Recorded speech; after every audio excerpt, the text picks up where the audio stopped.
«Банкрот» будет показан в Ярославле на фестивале 22 сентября. Это один из самых технически оснащенных спектаклей, где впервые на сцене появляется трамвай, сделанный в стилистике начала прошлого столетия.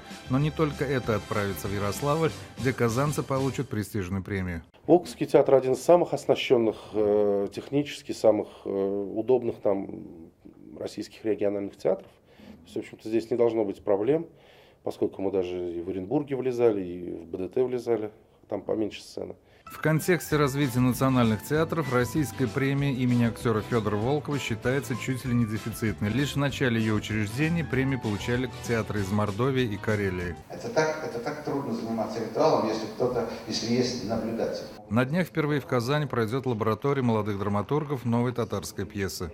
Устроители конкурса уверены, что таким образом закрывается информационный вакуум, который образовался в конце 90-х годов в связи с тем, что не стало талантливых молодых авторов, пишущих на злободневные темы.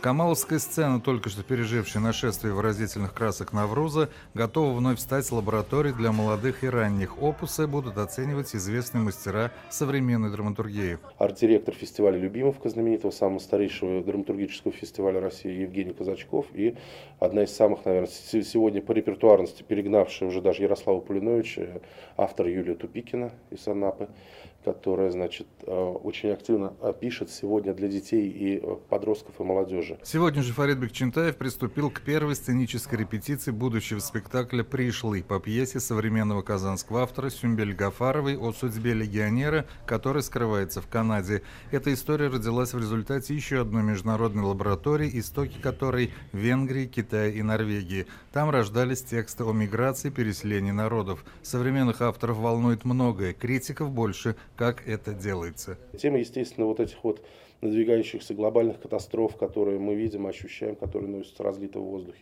их предчувствие этих вещей. Я думаю, что очень много сегодня тем актуальных, которые должны попадать в нерв. Впрочем, камаловцы будут переживать еще один фестиваль «Туганлык». Он пройдет в сентябре в Уфе. Там Национальный театр Татарстана покажет европейскую классику, адаптацию мольеровского «Дон Жуана». Дмитрий Пивоваров, Владимир Ладушкин, телеканал «Эфир». Стал очевидцем события и хочет, чтобы о нем узнали? Присылай фото и видео, а также вступай в нашу группу ВКонтакте «Мобильный репортер 24».